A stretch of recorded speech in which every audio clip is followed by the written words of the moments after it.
we'll get started. We only have a couple of classes left. Wednesday, we'll do sports and horse racing. Monday, we will be doing anti-money laundering and Bank Secrecy Act. And then Tuesday of next week will be review. The exam's been written, so I'm just fine-tuning it at this point. For those that have taken classes, my classes before, the exam shouldn't seem too foreign. It'll be pretty clear. We'll go over that on Tuesday of next week. Kind of give you an idea of what to expect and what it looks like. Also on Tuesday of next week, come with your questions. I don't know where you have holes in your notes and things like that, so just let me know. Also, I believe all the videos are up. Let me pull up the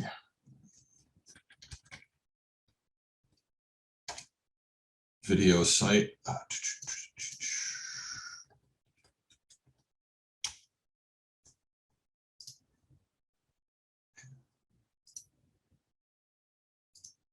We'll switch over.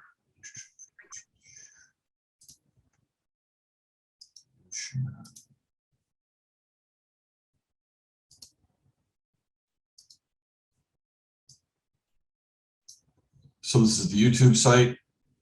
Notice you only get 5 videos at first, but that's because that's the way YouTube works. If you hit the videos link there, it'll show you all of them. So every class is up, except for this one, of course. And by Wednesday of next week or Thursday of next week, we should have everything up. So, including the classes we haven't taped yet. Or saved yet. Let's see. Get back to PowerPoint. And all the slides are up till today, so everything should be there. Today we're going to talk about fantasy sports. Fantasy sports was a bigger deal maybe 4 or 5 years ago. It is still a hot issue today. For those of you that don't know how it works, and I apologize for using pictures back from 2014. Generally, I teach this class in the spring, but the only fantasy sports I play is a league with my cousins that occurs in the fall. And by the time spring rolls around, the league is taken down. I checked last night to replace the slides or replace at least the graphics, but nothing's there from Yahoo. So my cousins and I have a fantasy league that we run together. It's just a way for us to keep in touch. And basically what you do is you pick a team of real world players to be on your roster. And so does everybody else in the league.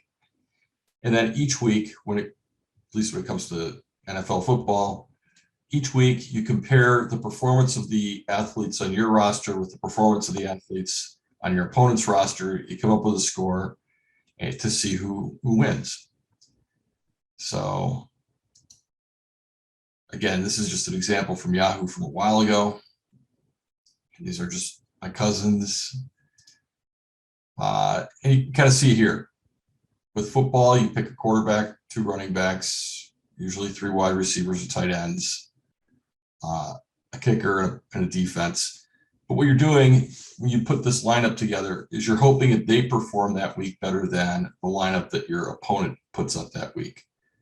And here was my cousin Julia and myself and for me, and my quarterback versus hers, my 2 running backs versus hers, my 3 receivers versus her 3 receivers, and so on and so on. And it's kind of fun.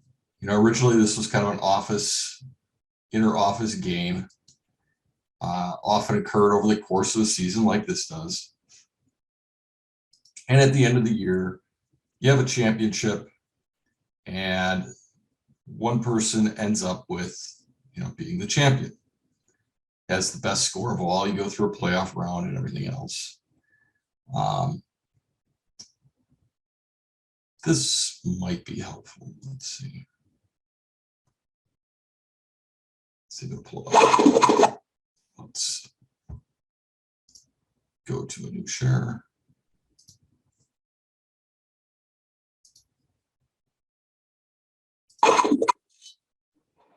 Did you get it? That email in your inbox? You've been invited to join a fantasy football league. Have you answered it yet? Oh, you don't know how to play, do you? All right, let's start at the beginning. The basics. A fantasy football league. Usually there's about 10 or 12 teams. Each of them has an owner, like you. A standard team starting lineup is usually made up of one quarterback, 2 running backs, 3 wide receivers, 1 tight end, 1 team defense, a flex position, which can usually be a running back, wide receiver, or a tight end, and a kicker. It's easy. They do well in real life. They kick butt for you. Yeah!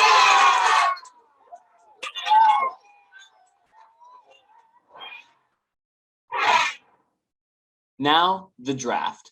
The way you decide who's going to be on your team. In a draft, everyone in your league gets on their computers, clicks onto the draft, and takes turns picking players for their teams. Usually you're put in random order, and when it's your turn to pick, you have a certain amount of time to choose your next player. See? I just drafted Jamal Charles. Yeah! Usually the draft is in what we call a snake format. That means everyone is given a random order for the first round, 1 to 10, or however many teams there are. Then in the second round, the last place team goes first. So it's snakes. Gross. Get it? And you just keep taking turns over and over, picking players until you've filled up all your positions with the best football players you can get. And let's say maybe you don't feel like you know a lot of these players. Who am I going to draft, you say? Usually a lot of these sites have you covered. When you're on that draft screen, there's a list right smack dab in the middle in front of you that automatically sorts every player in the NFL by how good they are. You can even switch by positions and they'll rank the running backs and the quarterbacks and the wide receivers. There's usually tons of information right there at your fingertips. All right, now it's time to play football. Every week before the first game of the week is played, you set your lineup. It's important to make sure every position in your lineup not only has someone in it, but someone who you know is going to play that week and play well. If your normal starter isn't going to play, you can either switch them out with someone from your bench or go pick up a free agent. Which brings us to our next topic. Adding players. It's football. Guys are going to get hurt. And when they do, you need to be ready to tackle it. See what I did there? That's when it's time to hit the waiver wire. What that means is there's a bunch of guys that nobody drafted. Most sites have a little tab like this. You can click called players. Click it, and there they are. Everybody that's available to you. So just browse or search for the player or position you want and go get them. Now, every team also has a bye week. During that week, they won't play, and so you'll have to fill their place in that lineup. So you can either hit the waiver wire or hit your bench. Winning. Every week, you face off head-to-head with another team in your league. Whichever team scores the most points wins. Season usually ends after week 13, and the top 6 teams face off in the playoffs for the next 3 weeks until a victor is crowned. Yeah!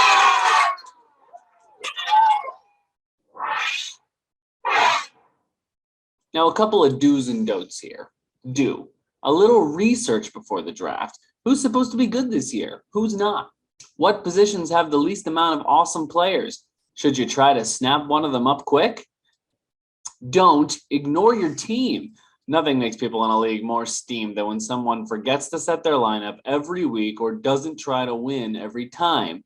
Luckily, most sites have a fantasy app for your phone where you can do everything you need to on the go. Keep up with stuff during the season. Add players that are unexpectedly being awesome. Make smart trades. Get your hands dirty. Don't just try to get players from your real life team. Mix it up. Pick the best players. Win it in your first year. And don't forget to have fun. The best thing about fantasy football is watching the games and seeing the guys on your team beat up the competition. So go forth, have fun, and kick the crap out of everybody.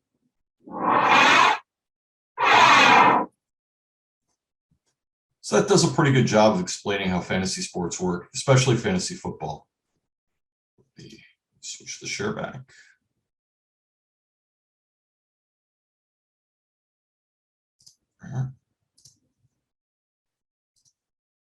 So you've already learned about the Federal Wire Act. You learned about the Illegal Gambling Business Act.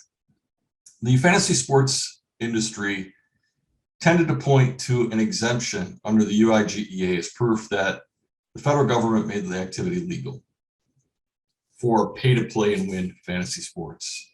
And they identified that it's a game of skill, despite the fact that there's a lot of things that are outside of your control in this game. And the argument for skill is that over the course of a season, the way you rotate players in and out, you saw the video about picking people up off the waiver wire or picking up players through trades, things like that. Is that skill in trading, that skill in setting your lineup, that skill in dropping and adding players over the course of a season was more significant in determining the outcome than the elements outside the control of a team manager. So with regard to the UIGEA, the UIGEA does exempt certain fantasy sports contests with certain attributes from the definition of a bet or wager, but only so far as that act is concerned. So what are the exemptions? Well, a bet or wager doesn't include fantasy sports where the prizes are known before the contest begins. The winning outcomes are reflective of the knowledge and skill of the participants and are determined predominantly by accumulated statistical results of the performance of individual athletes in multiple real-world sports, and then no winning outcome is based upon the score, point spread, or performance of any single real-world team or a combination of such teams, and it's solely on any single performance of an individual athlete in a single real-world sporting event. So there are exemptions. Now, at the time the UIGEA was passed in 2006, there was no such thing as daily fantasy sports. These were season-long contests, primarily run in office settings. And again, the daily industry realized that, or the fantasy sports industry realized that this is not a great money-making venture on a season-long basis. People pay up front, maybe they pay a small transaction fee during the season, but as an operator, you have to operate this system all season long. And so they decided, well, what if we cut the season in half? And you got two areas or two times where you can get entry fees. But what if we cut it in quarters? And you have 4 entry fees for the season. What if you just did it week to week? And again, at the time when these sites started taking off, they were saying, well, we're exempted under the UIGEA, which preempts all state law. Now, does it? You've had the class in the UIGEA. No, it doesn't. No provision of this subchapter shall be construed as altering, limiting, or extending any federal or state or tribal state compact prohibiting, permitting, or regulating gambling. It's a separate offense. Doesn't affect any other laws. But, why let the law get in the way, right? Just continue on. We already talked about that. And this industry started to flourish really around 2015. So 2016. And it got more and more creative to the point where you had things like rapid fire. Basically, you just click off who you think is going to be better, which quarterback's going to be better in a particular contest, which running back, and so on. And this starts looking a whole lot like, I don't know, prop betting at the LVH Sportsbook. So, there's really not a whole lot of thought there. You just pick which one. And the more you pick, the greater your return. So it's kind of like a parlay, a prop parlay. How about that? And the fantasy sports industry, at least initially, used to call what they were doing betting. So this is a screenshot from FanDuel, and it's, get your weekly fantasy bet down. Well, if it's betting, now you got issues. Not to be deterred. The industry grew fast, and it grew primarily through investment. I don't know if they were making a whole lot of money, but they were sure getting a whole lot of money in investment. And in 2015, this became a significant multi-billion-dollar industry. And in fact, advertising for DFS exceeded beer advertising in sporting events. And that's saying something. Because beer ads for a long time were the primary ads carried during sporting events. Every other ad was a beer ad. Well, in 2015, that changed, and every other ad became a daily fantasy sports ad. But with great publicity and fanfare comes scrutiny. And the first real opinion we have from a law enforcement agency comes from Nevada. So Nevada analyzed daily fantasy sports. Anybody know, read the opinion, know what it says? Basically, it says fantasy sports is sports betting. This is a lot like prop betting. It's a lot like parimutuel. And it's a lot like the things that we regulate. And fantasy sports are not illegal in Nevada, so long as you have a sports pool license. Now, the opinion went farther than that, and also went to look at the skill chance analysis and whether that even matters in Nevada, and it doesn't. But so this opinion comes out, and they do a pretty good job of researching this. If you ever have time, take a look at it. If you're ever counseling clients in a new industry, take a look at it. Because what they did is they actually went out and looked at like a Reddit AMA with executives from the two big fantasy sports sites, where one of the CEOs was saying, hey, we're the best form of gambling on the internet. We're the most fun form of gambling on the internet. Well, if it's gambling on the internet, you got problems, especially if you're unlicensed. So Nevada issues its opinion. 12 other states follow suit in issuing opinions that say fantasy sports is gambling. One state attorney general declined to take a look at it, saying it looked like a looked like a skill game that wouldn't be prohibited in the state. And one actually issued an opinion that way. So you have 14 states, 12 of which say, yeah, this stuff's absolutely illegal in our state. Well, the industry grows anyway, but it only grows until the Professional and Amateur Sports Protection Act falls. But let's take a look at the Professional and Amateur Sports Protection Act. In 1992, PASPA was passed because Oregon instituted a state lottery with a sports wagering product. Now, Oregon was the second state to do so. Delaware did it. They did it for a year, and then they pulled the product because they lost money on it. Sports wagering is not like regular lottery wagering. You can lose money, and they did. But Oregon decided, you know what, we're going to do it. And Congress said, we don't want to see this moving out across the nation, just like regular lottery has. And so they stopped the growth on this pretty quickly. And so what did PASPA do is it prohibited any government entity from sponsoring, operating, advertising, promoting, licensing, or authorizing by law or compact any person to sponsor, operate, advertise, or promote pursuant to the law or compact of a government or entity, a lottery, sweepstakes, or other betting or gambling or wagering scheme based directly or indirectly on one or more competitive games in which amateur or professional athletes participate or are intended to participate, or on one or more performances of such athletes in such games. So back in 2015, this was still good law. And what is fantasy sports if it's not betting on the performance of one or more, or betting on one or more performances of such athletes in such games? You're betting on the performance of the athletes. So in Nevada, we took a look at this. We also took a look at that PASPA definition, but we really didn't need it. And we decided that, yeah, this is sports wagering. And I think that's pretty dead on. I think it probably is sports wagering.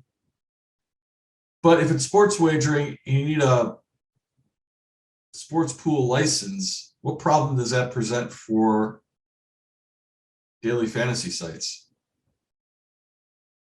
Any idea? Courtney? I think it's that, like, even if they were to apply for a license in Nevada, they're operating illegally in other states, so Nevada couldn't issue them a license because they weren't suitable. Exactly. Even if you could be found suitable, which was doubtful, the problem you're going to have is that now you've got a sports wagering license. You can't conduct that across state lines. You got a Federal Wire Act problem. By the way, both of these sites did get sports wagering license in the UK.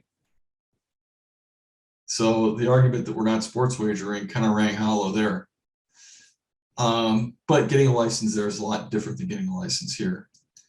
What about it being a skill game?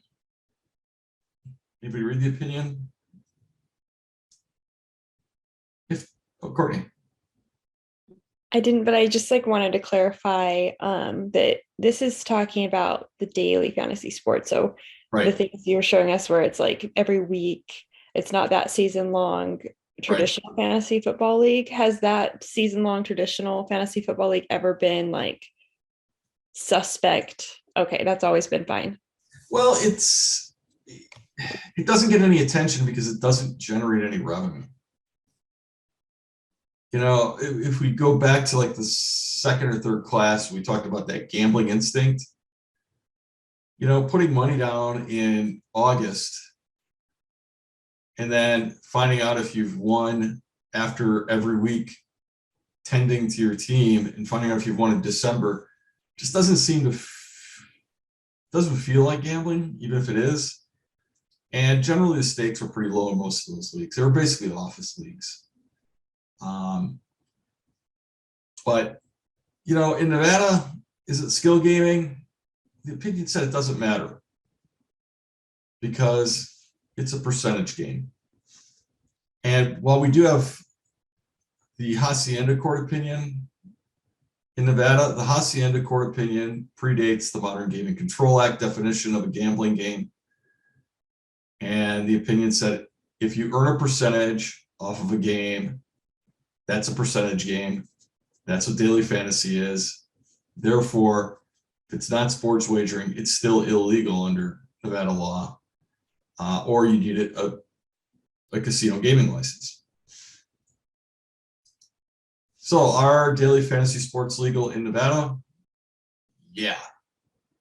But you have to have a sports pool license. So what do you have to have for a sports pool license? You have to have a casino resort hotel. I probably get this question at least 4 or 5 times a month. Somebody wants to become a bookmaker here in Nevada. I want to open up an online book. I want a mobile gaming license for sports. And the answer is we don't have one of those. We have a sports pool license, but to have a sports pool license, you have to operate, well, So let's look at it. It's 463,160. You need a license to conduct a sports pool. But what do you need for that? Well, under 245, 463, 245, in your primary book, you have to have a license as described in NRS 463.0177. 463.0177 says you have to operate 15 or more slots in the same location as your primary book, or you have to operate table games in the same location as your primary book. Well, to operate more than 15 slots or to operate table games, you need a non-restricted gaming license. To get a non-restricted gaming license as an operator, you need a casino resort hotel. And then if you go look at the definition of a casino resort hotel, you need 300 rooms or more. You need 24-hour amenities, all sorts of things. Not going to happen. So the fantasy sports sites are really upset with this. They came back and offered a bill, which I don't know who was counseling them, but the bill would have deemed fantasy sports not to be gaming or gambling, but it would require the commission to issue a license, and it couldn't use their bad acts against them. All they had to do is fill out the paperwork, and it would limit any regulatory fines during a year to $1,000. So basically, if we write a check for you $1,000, we can do anything we want, and you can't fine us, you can't regulate us. That bill didn't go very far. The rest of the gaming industry is not impressed. But media attention did follow daily fantasy. And let's see. We'll take a look at a couple of videos. These are fun. We're getting towards the end of the school year, so. One big thing. There's an old adage that suggests pigs get fed and, say it with me, hogs get slaughtered. Right now, it feels like daily fantasy is the hog running at warp speed to the butcher. The sheer gluttony and volume of activity creates a climate where some kind of correction seems inevitable. I don't mean with the leagues themselves necessarily. I mean with everything associated with the concept. The people who want to get rich in a day, the TV networks, us, everyone else running more of their ads than anything else at the moment. The leagues who are hitching their wagon to them, which is hilarious. Everyone. Now, good for the folks who got in on the idea early because it is brilliant. It combines two things we love, sports and money, and adds a basic accelerant of human emotion, which is greed. Now, you have people on Capitol Hill freaking out because they think it's gambling. You have the NCAA, always a bastion of level-headed reasons, saying if an athlete participates in daily fantasy, they'll be suspended for the year. They suggest it's gambling because it is. Let me ask you. If you deposit money someplace and you could have more money in that account based on the outcome of points scored in a sporting event, where did you deposit your money? A daily fantasy site, B, an offshore sports book, or C, all of the above? Well, the answer is C, all of the above. Why do you think that there's a distinction made from traditional fantasy sports that here there's a daily winner as opposed to seasonally? Because just like betting on a game, there's a payable outcome at the end of the day's action. Now, here's where I want to go out of my way to make one thing crystal clear. I am pro daily fantasy, all right? Pro daily fantasy because I'm pro everything. You know why? Because I'm an adult and I'm a realist. What I am opposed to is the charade that pretends it's something it's not. Hey, if it makes you feel sleep better at night, I should say, to pretend, do what you need to do. From an unsealed deposition in 2012 involving the case of legalizing some sports betting in New Jersey, NFL Commissioner Roger Goodell made this distinction, and I quote, fantasy football is not based on the outcome of a game, it's based on the performance of individuals that they select, close quote. That is true. But are you not betting on the outcome of the performance of the players you select each day? How could anyone say otherwise? Why do you think this frenzy is occurring? Because one form of gambling is now easier to do legally than the other. But hey, it's different because fantasy is a game of skill, or so I'm told. You can study, follow trends, and use information available to make smart picks and make money. Kind of like winners. If you missed them, I'll tweet those out for you tomorrow. So that was one. Let's see. This is John Oliver. This is pretty funny too. But it hits Daily fantasy sports. It's The most hard. addictive thing you can do on your phone, other than perhaps cocaine. If you own a television, you cannot have missed their ads. Get to DraftKings.com right now for one-day games that lets you win daily. FanDuel packs the thrill of a whole season into just 1 week. With FanDuel, there's no season-long commitment. Are your dreams big enough to cash a giant check? Play free with promo code TROT. Enter promo code YouTube60. Use the promo code CLEAN6. Enter promo code BANG9. Yes, daily fantasy sports combine everything dudes love: sports, money, and a lack of commitment. And I will say, the promo code really gives it an air of exclusivity. It's like you've just joined an elite supper club whose password is BANG9. It's been impossible to avoid those ads. A few months ago, the two main daily fantasy sites, DraftKings and FanDuel, were airing a national TV ad every 90 seconds. You only need to remind people of something that often if your target market is sports-loving goldfish. Now, for those who don't know, let me quickly explain to you what daily fantasy is. Until fairly recently, fantasy sports used to be a season-long game where you and your co-workers picked imaginary teams of players, put $20 each in a pot, and eventually lost to Janice in accounting, which would have been extremely upsetting, and I'll tell you why. She don't give a about sports. She don't give a But daily fantasy is very different. With daily fantasy, you can go online, typically pay an entry fee of anything from 25 cents to thousands of dollars, pick a team for just a week or a day and compete against total strangers. It's the same as season-long fantasy, the way a nice mug of tea is the same as a nice baggie of heroin. Now, both give you a lovely warm feeling, one's a little more intense. And many TV networks are not just airing daily fantasy ads, they're making deals with these companies. We should note NBC Sports Group and NBC's parent company Comcast are among the investors in FanDuel. This is something I should disclose. The 21st Century Fox owns a stake in DraftKings. We should mention that CNN's parent company, Time Warner, has made an investment in FanDuel. As a matter of disclosure, ESPN has an exclusive 2-year marketing agreement with DraftKings worth reported $250 million. Wow.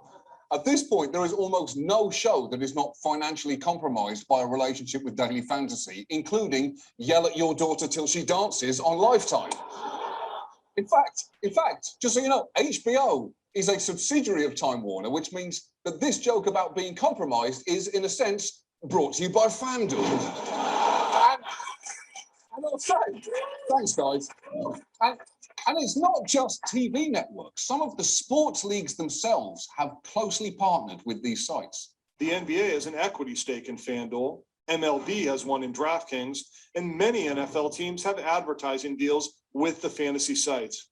In fact, 28 of the NFL's 32 teams have sponsorship deals with either DraftKings or FanDuel, and the Cowboys and the Patriots owners are both investors in DraftKings. And of course, in a way, leagues and networks like the idea of daily fantasy. It's frankly the only thing that's going to make people want to watch the Bucks and the Jaguars face off on a rainy Thursday night. Because no one is watching just to witness the majesty of Tampa Bay kicker Connor Barth, unless you are Connor's mom. And even then, she might DVR it. I'm sorry, Connor, but it is Thursday. It's scandal night. I've got Shondaland right through. Have a good kick. I hope you kick good. But it's a little weird to see professional sports in cahoots with these sites because most leagues have generally been opposed to gambling. Unlicensed gambling is illegal in most states, and these sites do look a lot like gambling. And don't just take that from me. Take it from Hall of Fame quarterback Joe Namath. Do you feel like it's gambling? Is that what you do when you play fantasy sports? Anything to play? I think you have to pay. And do they win something? They do. That's gambling. Okay. So, Joe Namath, a man so lacking in discernment, he wore this to the Super Bowl. Even he can see that this is gambling. And he's not alone. Just last month, the Gaming Control Board of Nevada ruled it was gambling, essentially arguing if people are going to lose all their money pressing buttons on a screen, that screen better have Sex and the City characters on it. And just this week, there was another development. Big trouble for those daily fantasy sports sites FanDuel and DraftKings. New York's Attorney General says they amount to illegal gambling. Yes, the New York Attorney General is attempting to shut down daily fantasy in the state. And if that happens, the best way to gamble here will once again be buying meat on a stick from a guy with a cart. Why does my chicken have whiskers? Do you know what? I'm hungry, I'm rolling the dice. But both major daily fantasy sites insist that they've done nothing wrong. In fact, DraftKings even claims on its website that it's 100% legal, which is immediately suspicious. If the guy at TCBY said this frozen yogurt is 100% legal, you would know that somehow it was a product of the illegal sex trade. And both companies bristle at the very word gambling, insisting that they are something far more benign. You don't view what you do here at FanDuel as gambling. No. That's a word that isn't used very much around here, I take it. Because we are, every time that you talk to our users, what comes through loud and clear is the fact that we're an entertainment product. Okay, sure. But you know what else is an entertainment product? Gambling. Gambling is incredibly entertaining. Until, of course, you're down 15 grand to a Russian entertainment syndicate. But when DraftKings in particular claims that it's not gambling, it's worth noting that not only have they applied for and received a gambling license in the UK, but according to the Nevada Attorney General, their website once had search engine optimization phrases with multiple instances of the word betting. And sites usually use alt text like that to tell search engines what they are. It's why this show's website is tagged with British Nerd, Brit Dork, News Goof, and Birdie Fact Funny Man. So here's the question. How can DraftKings say they are not gambling and 100% legal? Well, daily fantasy sites often point to one particular piece of legislation, the 2006 Unlawful Internet Gambling Enforcement Act, or UIGEA. Right now, of course, fantasy sports being a game of skill is carved out of UIGEA and permissible in most states in the US. I just think under the current law right now, it's very obvious that this fits within skill gaming. Now, what he's referring to in his charismatic, monotone, sleep-inducing voice is that in 2006, when Congress passed a law to crack down on online gambling, it exempted fantasy sports, which, remember, back then, were just those office things that you lost to Janice in accounting. It was meant to be a very small exception, but through that small carve-out, two multi-billion-dollar businesses have emerged. It's like those lawmakers built a doggy door for a beloved pooch, and then daily fantasy came bursting through like a pack of wolves saying, "We are dogs. It's a doggy door, right? That's for us. We're legally dogs. Woof." Right? Tell them. Woof. Woof. Step aside. Woof. But even the guy who co-wrote that law says it wasn't meant to apply to what fantasy sports have now become. The U.S. congressman who drafted the 2006 legislation used by DraftKings and FanDuel as proof of their legitimacy is upset. Former lawmaker Jim Leach says it is, quote, sheer shutspaw for the daily fantasy sports sites to pretend the law makes them legal. Okay. First of all, shutspaw is actually pronounced chutzpah, but the idea that daily fantasy sites are using this law to claim they're not gambling is not chutzpah, it's horse shit. Because that law, interestingly, that law never said fantasy sports were legal. It just said they weren't explicitly illegal under that specific law, but that each state's gambling laws would continue to apply. And in general, most states determine whether or not something is gambling by asking whether it's more of a game of chance or more a game of skill. And if being a game of chance could make you gambling and therefore illegal, it's no wonder that daily fantasy sites like to describe themselves like this. They are games of skill, and we can prove that through data that we have. Skill is a predominant factor in the game. then it's a game of skill. And we can show that our game, like traditional fantasy sports, it is skill predominant. It's legally critical to these companies that they be perceived as games of skill. That's why every time they talk, you hear the word skills more often than during an underground rap battle. In fact, just this Friday, Daily Fantasy supporters actually held a protest rally outside the New York Attorney General's office with a familiar chant. Game of skill! Game of skill! Game of skill! Now, if you're thinking it's a little odd that ordinary fans were chanting something so legally specific, there may actually be a reason for that. Behind me this morning, there were about 250 people here. They blocked the sidewalk, a lot of police, a lot of protesters making a lot of noise. But 100 of those 250 people were employees of FanDuel themselves because their offices are right here in Union Square. They used their own employees as protesters. If you are trying to make the argument that you're not a shady gambling-related company, maybe don't openly stack the deck in your favor. Which is not to say that Daily Fantasy does not involve skill. It actually might involve a lot more skill than they would like you to be aware of, because this summer, a study revealed some shocking numbers. 91% of the profits were won by just the top 1.3% of players during the first half of the baseball season. 85% of players were losers. 85% of fantasy players were losers, which is staggering. In the general population, that number is 40% at best. It essentially breaks down like this. 40% losers, 40% arseholes, 14% weirdos, 5% decent human beings, and then, of course, Beyonce. And if you are wondering what it takes to be part of that big winning 1%, let me show you. Albertson made over $200,000 playing fantasy sports last year. In drafting his fantasy teams, Albertson spends hours each day studying his own homemade algorithms that track thousands of up-to-the-minute statistics and player projections. Projections that even factor in the hourly weather forecasts and wind conditions in each stadium. This is every pitcher basically in baseball. You've got dozens of rows of statistics.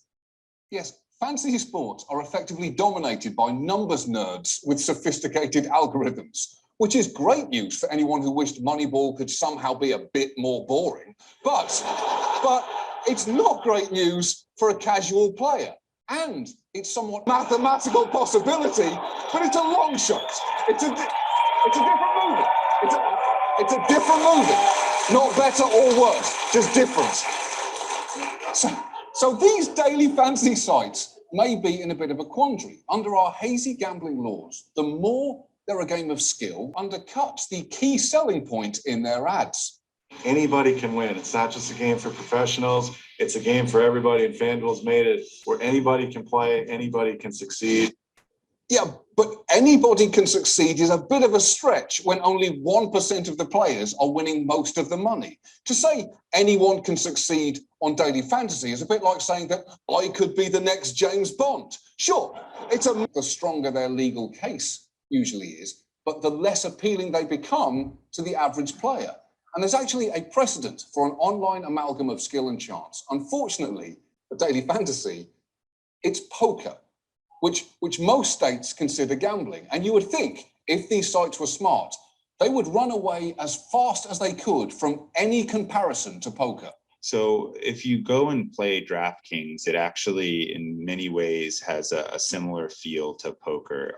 The games have payout structures that are similar, and there's a lot of different variety where you can play head to head all the way up to larger tournaments. The way he's describing daily fantasy and poker is so similar, most people could not tell them apart. They're like alligators and crocodiles, or Amy Adams and Isla Fisher. Are those two different people or the same person twice? It's impossible to tell. Nobody knows. And the similarities between online poker and daily fantasy don't stop there. Remember Corey Albertson, the guy with the homemade algorithm? Guess where he honed those skills? In a past life, he was a professional poker player. He's all in and in trouble against Corey Albertson, both with a pair of jacks. Albertson. But then he discovered daily fantasy sports and has been winning big against his online opponents ever since. Look, if it attracts the same people and requires the same sorts of skills, it's safe to say it is somewhat similar. It's like finding out an Olympic gymnast has joined Cirque du Soleil, or an Olympic snowboarder has joined a Colorado pot dispensary. There's connective tissue there. That's all I'm saying. And in case its connection to the world of poker was not clear enough, guess who was a sponsor of the World Series of Poker this year? The World Series of Poker main event telecast presented by DraftKings. They're basically saying, if you love gambling, you'll love DraftKings for completely unrelated reasons. Look, by any rational definition, daily fantasy is gambling, which isn't necessarily a bad thing. People clearly love it. But if we're going to de facto legalize sports gambling across the US, we should at least do it on purpose, and not because two companies have somehow weaseled out a way to pretend that they are not something that they clearly are. Because gambling enterprises, wherever they are legal, are regulated to protect people. And that's going to need to happen here. And until such time, if they're going to keep bombarding us with those ads, they should at least make them a little more honest. Daily fantasy is the hottest new way to make real money. As soon as I tried DraftKings, I was hooked. I've been using FanDuel since I saw those commercials on TV all the time. I turned $35 into $2 million into $40 into $0 on FanDuel. Daily fantasy is the best. I get to play every day. How the f am I a winner? I'll tell you how the f I'm a winner. I won $6.18. You mean you get to gamble? It's not gambling. Oh, it's definitely gambling. You have a massive gambling problem. It's actually a skills-based game that is going to make us rich one day. You're an idiot. With daily fantasy, anyone can win. I've won $784,000 on FanDuel. See, you can compete against millions of regular sports fans just like you. I have a master's degree in statistics and have designed an advanced algorithm that incorporates real-time weather condition updates and can calculate an earned run average to the 20th decimal point. Hey, Jocks, how does it feel to be a nerd's bitch? Daily Fantasy Sports is the only skills-based entertainment product where you can win big money. You're a winner? I'm a winner. How the are you a winner? Cents playing daily fantasy. That's how the I'm a winner. You spent $1,200. Well, that's what you got to do. You got to spend money to make money. To make $6.18, you spent $1,200. Yeah, that's how it works. I don't understand you. It's because you don't understand sports, sweetie. I understand math. Don't listen to the critics. Daily Fantasy is a legitimate business. Daily fantasy has the support of the NFL. When have they ever been associated with anything shady? The best part about it is that it's currently legal. So I'm excited about that. Look at the size of this check. Oh, here we go with the check. Look at this check. $1,200 and you won $6.18. You saying I'm not a big winner? You spent $18 printing out this check at Kinko's. Well, I was proud that I won. And look who the check is made out to. Big winner. Your f***ing husband. Oh, why don't you put it where the TV used to go, asshole? Daily Fantasy Sports is just pure fun, and it's so simple. I just watch football and win money. I know that sounds too good to be true. In fact, even saying it out loud now, I'm realizing that can't possibly be true. Can you give me a minute? I hate you so much! Daily fantasy is not just fun. It's who I am, what the f I do. I'm going to turn this into a full-time career. I'm pregnant. And if you're concerned that daily fantasy sounds like gambling, don't worry, it isn't. It's not gambling. It's playing a game where my cash winnings depend on the performance of professional athletes. Wait, I described gambling again, didn't I? With daily fantasy, all you need is a love of sports. Again, daily fan, the UIGEA didn't preempt the Federal Wire Act, and the Federal Wire Act is still good law. And there's no exemption for fantasy sports there. Again, as you saw in the video, the New York Attorney General actually did go after the sites, and the Sites then filed a debt relief action in response. The court in New York denied the temporary restraining order motion, and the AG filed for a preliminary injunction response. Now, what ended up happening is, under pressure from the legislature of New York, the Attorney General entered into a tentative settlement agreement with the sites, where if New York passed legislation before the year was out regulating the activity, the Attorney General would drop their action against the daily fantasy sites. And in the last day of the session of the year, the New York legislature redefined fantasy sports as something that wasn't gambling, but would be regulated. So that's what happened.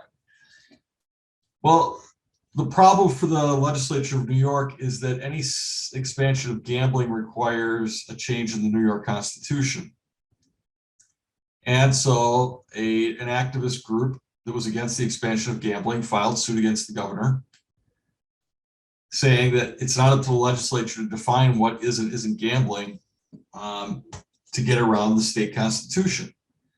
And the Supreme Court, which in New York is the court of initial jurisdiction, it's not their highest court, agreed. But they stayed the TRO pending the appellate decision, and the appellate court agreed. But they stayed their decision pending the highest court decision. The highest court disagreed, stating that looking at other states have defined daily fantasy as a skill game in statute. Therefore, it wasn't unreasonable for the state of New York to do the same. And given statutory interpretation and a deference to the legislature, if one can be found, the law was upheld in New York. And this court opinion, I think, came out last month, late last month. So this is really, really new. Now, it's going to be interesting because New York also authorized sports betting in New York. And I don't know how they're going to get around that state constitutional prohibition because they didn't change the Constitution. So I would expect that some group's going to sue, and we'll see what happens with sports wagering in New York. Texas was another one of those states that issued an opinion. And Texas was asked if, daily fantasy sports was illegal or whether they were permissible, and whether it was permissible if just the participants wagered among themselves. And so the first question was whether it's a skill game or not. The Texas Attorney General said, no, it's not. Texas uses the any chance, the any chance test or material element test to determine whether a game is a game of skill or a game of chance. Remember, not every state uses the predominance test. And here the Attorney General said, there's a lot of things that are outside the control of the player. It's not within the player's control as to whether somebody's injured or not, or whether somebody gets, a freak tackle, or coach puts somebody in or pulls somebody out, or whether there's a bad call in a game that affects the outcome of the statistical performance of an athlete. Therefore, under Texas law, this is not skill gaming. Again, is there a material element of chance in daily fantasy? Absolutely. The Texas Attorney General listed all those things that are outside the player's control. And if it's out of the player's control, then it's subject to chance as far as they're concerned. And, Texas Attorney General said that this is illegal under the penal code. Well, the site said, well, wait a second, there's an exemption for a bona fide contest of skill under Texas law. And this is a bona fide contest of skill. And what the Attorney General said is it would be a bona fide contest of skill between the athletes themselves. If it's two athletes running a race, fine. If it's two athletes competing for hitting, fine. But as it relates to third parties wagering on the performance of others, that doesn't fall within the exemption. You know, kind of remember when we looked at the first 2 weeks, you know, the two guys playing chess, they want to bet against each other. Okay. That probably qualifies as a bona fide contest of skill. But when you get third parties betting on their performance, that third party betting is not an exempted bona fide contest of skill. So, and according to Texas, this is illegal under Texas law. And the result was that FanDuel left the Texas market. In order to avoid prosecution, DraftKings stayed in the Texas market and filed a debt relief action, and it's been going through procedural motion practice ever since.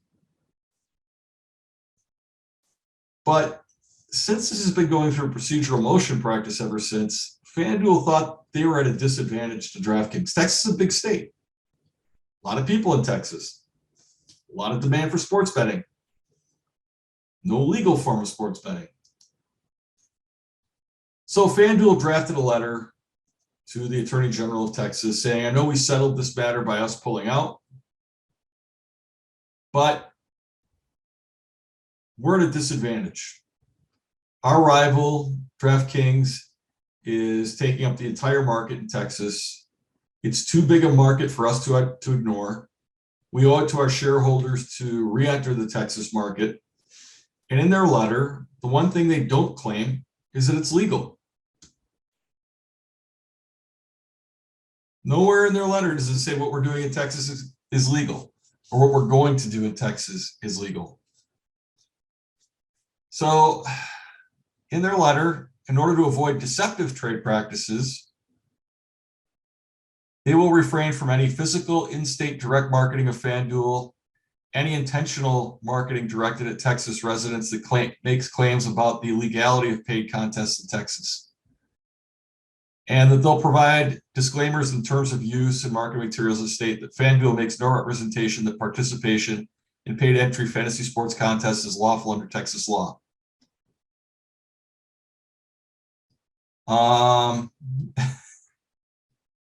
So in order to avoid deceptive trade practices, remember going back to that First Amendment, you know, government can regulate speech about an activity that's illegal or deceptive. So what they're saying is we're not going to be deceptive because we're not going to claim what we're doing is legal. Anybody ever hear of an admission against interest? I mean, okay, so if you can't claim what you're doing is legal, and in order to avoid deceptive trade practices, you won't state that paid fantasy sports contests are lawful. Isn't that an admission that they're illegal? So really interesting, really, really interesting. And it was signed by the general counsel. So man, that's a tough one. Anyway, other states issued opinions as well. Illinois issued an opinion that daily fantasy sports are illegal. Now, again, their laws are focused on the supply side. You know, we've talked about that before. It's not illegal for the bettors. It's illegal for the site. It's illegal for the operator. And that's common. That in most states, that's the way the laws are written. That at the federal level, that's the way the laws are written. Again, the Federal Wire Act doesn't go after the bettors themselves. The Illegal Gambling Business Act doesn't go after the bettors. And in Illinois, it doesn't go after the bettors. So participants don't go after, it doesn't go after the participants. So what you have in Illinois is another court opinion, Becker versus Wu. Both of these guys were fantasy sports players, and one lost money to the other in a contest, a head-to-head contest. And neither party is in the business of betting or wagering. Neither party operates the online games. And therefore, the court said that Illinois' gambling prohibition does not apply to fantasy sports players. Now, in the wake of that, the two DFS sites said, see, a court in Illinois said it's a skill game and it's not illegal under Illinois law. But that's not what the court opinion actually says. The court opinion says is, as to these two players, what they're doing is not illegal. Therefore, that's it. You know, that didn't make any opinion about the sites themselves. You know, you can get online in Illinois and bet with, you know, Bovada. It doesn't mean Bovada is legal. It just means that you as a bettor aren't violating the law. So as you read these opinions and things like that, or as you're in practice and somebody says, well, we need an opinion letter from you, and we know it's clearly legal in Illinois because we have Becker versus Wu, you say, that's not what the opinion actually says. The opinion actually is about two bettors themselves, not about the betting site operator. And today, fantasy sports operates in a lot of jurisdictions, including Texas, where it was deemed to be illegal. You have some states, I think we saw the law from South Dakota, where, you know, fantasy sports are legal, or it might have been Montana, where they're legal, but they have to operate in a pari-mutuel system, and you can't bet over the phone or over communication technology. Therefore, it's supposed to be sort of this bar, you know, sort of a bar league type of thing. But they operate there too, even though fantasy sports is legal, provided you don't do certain things like offer it online, but they're offering online, and it is what it is. So with that, anybody have any questions? I know we went through a lot of material quickly. I did cut off one of the videos, but it was more of the same. You know, the video you didn't see was from Comedy Central, and they actually were at one of these protests, and everybody there either worked for FanDuel or DraftKings. You know, nobody's actually out there. I would recommend reading the Nevada opinion. It's pretty good. Courtney. Since PASPA got struck down, is it now just up to individual states if they want to allow this type of wagering? Absolutely. And in states where they have allowed both, fantasy dies. It just, the revenue in it is diminished substantially. Because you can bet on the games now. You know, I mean, that was always the thing about fantasy, is it was just a substitute for sports betting. You know, they claimed that they claimed they weren't illegal under PASPA, although PASPA did have that provision prohibiting anybody from, or states from, authorizing any activity where you were betting on the performance of one or more athletes in professional or amateur sporting events. And I think that's exactly what you're doing. It's about as good a definition as you can come by. The Nevada opinion is really good because it really uses a lot of the marketing tactics of the fantasy sites against them. You know, where they claim to be gambling. They're the, you know, we're gambling, but we're legal because the UIGEA says so. Well, the UIGEA doesn't say so. It just exempts the funds transfers associated with that from being an illegal activity, maybe. Again, a lot of those fantasy sites got pretty far afield from fantasy games. They had automatic picking. You know, at that point, where's the skill? You're arguing it's skill, but if I can enter a contest and it automatically picks my players, I guess the skill is in entering your credit card number to pay for the entry. But it's an interesting study. The key lesson may be that if you're going to do something that's probably illegal, make sure you get really big investors like Jerry Jones and Bob Kraft, because it makes it highly unlikely anybody's going to enforce against you. Get the leagues to invest. Get large media companies to invest. Because I think that's the only thing that saved them. I mean, even in Nevada, our Attorney General, after issuing the opinion, didn't actually engage in any law enforcement action against them. Because Attorney Generals have limited resources. So, you know, in talking to the staff at the time in our Attorney General's office, they said, we just don't have the time and money and manpower to go after them because they're going to fight back. And right now we've got, you know, a lot of criminal convictions for violent crimes that we have to go after. We have other issues. Back then, there was an issue between the Gaming Control Board and the Attorney General's office that made the papers for a while. There was a lot going on. It just didn't seem like a good use of resources to go after criminal prosecution of the sites when you had all these other competing needs.